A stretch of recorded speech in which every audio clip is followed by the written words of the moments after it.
नमस्कार प्यारे बच्चों, आज हम करेंगे वर्कशीट नंबर 3 जो है क्लास 7th के बच्चों के लिए। ये आपके भूगोल के चैप्टर नंबर 1 पर्यावरण से संबंधित है और ये आपकी 25 सितंबर 2020 की वर्कशीट है।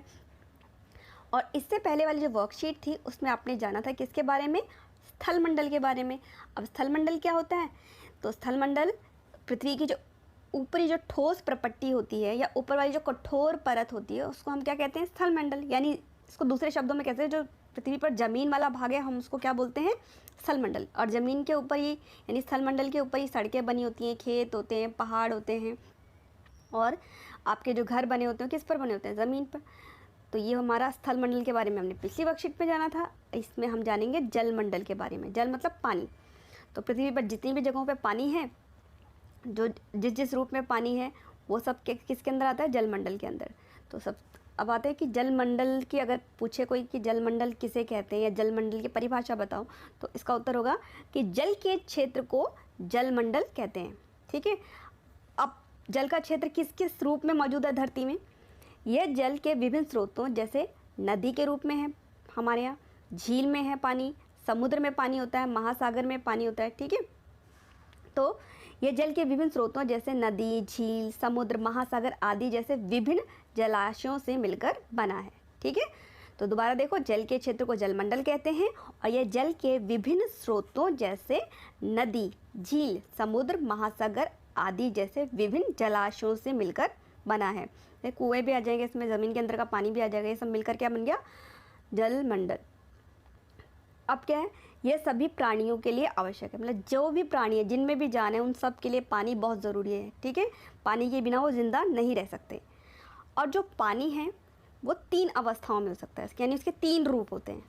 ठीक है। एक तो होता है ठोस। ठोस के रूप में ये बर्फ़ जो होती है वो पानी का ठोस रूप है। ठीक है। सख्त है ना, उसको अगर आप पकड़ोगे तो वो सख्त होता है। और दूसरा है तरल। तरल में खुद पानी पानी है, जिसमें भी डालोगे उसका आकार ले लेगा तरल में। और तीसरा रूप है इसका गैस यानी कि वाष्प। आपने देखा होगा जब हम पानी को गर्म करते हैं तो उसमें से भाप निकलते हुए देखिए, वो होती क्या है? पानी का ही रूप है एक। और वो क्या होते हैं? पानी का गैस वाला रूप। ऐसे जब आप कपड़े सुखाते हो तो उसका जो पानी है वो कहाँ चला जाता है? वो गैस यानी भाप में बदल करके उड़ जाता है। तो आपने पढ़ा कि पानी की जो है 3 अवस्थाएं या 3 रूप होते हैं। एक होता है ठोस, फिर तरल और फिर गैस।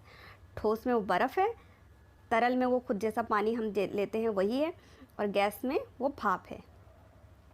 अब यहाँ पर हमें कुछ चित्र दिए गए हैं और हमें पहचानना है जल स्रोतों की। ये कौन सा जल स्रोत है? जैसे ये वाला जो है ये है ग्लेशियर। ठीक है। ग्लेशियर में जो है पानी जो है बर्फ़ के रूप में जमा रहता है और इनसे ही पिघल पिघल के जो पानी है वो नदियों और झीलों में आता है। ठीक है। अब दूसरा ये तो क्या है? वेरी गुड, नदी। और ये वाला कौन सा जल स्रोत है? वेरी गुड, समुद्र। और ये क्या है? झरना, तालाब, नहर। ठीक है। अब चलते हैं इनके प्रश्न उत्तर की ओर। प्रश्न नंबर 1 है, आपने पानी को कहाँ और किस रूप में देखा है? इसके बारे में लिखें। तो आप इसका उत्तर इस तरह से लिख सकते हैं कि मैंने पानी के तीनों रूप देखे हैं। पानी को बर्फ़ के रूप में फ्रीज़र और पहाड़ों पर देखा है ना? देखो, फ्रीज के अंदर बर्फ़ जमी होती है ना, और पहाड़ों पे भी बर्फ़ जमी होती है। और पानी का जो तरल रूप है वो कहाँ देखा है? नदी में, तालाब में, कुओं में, नल में। और पानी का गैस रूप मैंने किचन में सब्जी व चाय बनाते समय देखा है ना? जब आप सब्जी या चाय बनाओगे तो उसके जब गर्म होता है पानी तो उसके ऊपर से क्या निकलती है? भाप। ठीक है। जो भाप होती है वो पानी का कौन सा रूप है? गैस। अब आते हैं इसके अगले प्रश्न पर कि आपको कैसे लगता है कि पानी सभी जीवों के लिए आवश्यक है? तो देखो, पानी के बिना तो बेटा कोई भी जीव जो है जीवित नहीं रह सकता, चाहे वो पौधे हों, चाहे वो इंसान हो, जानवर हो, है ना, कीड़े मकोड़े क्यों ना हो, जिसमें भी जान है सबको पानी चाहिए। तो आप इसका उत्तर इस तरह से लिख सकते हैं कि सभी जीवों के लिए पानी अत्यंत आवश्यक है, क्योंकि पानी के बिना कोई भी जीव जीवित नहीं रह सकता है। अब आपकी वर्कशीट जो है पूरी हो चुकी है। इन प्रश्नों को अपनी कॉपी में कीजिए और अपने बुक में से चैप्टर को ज़रूर पढ़ना। ठीक है। तब आपको ये बहुत अच्छे से समझ आएगा। ठीक है।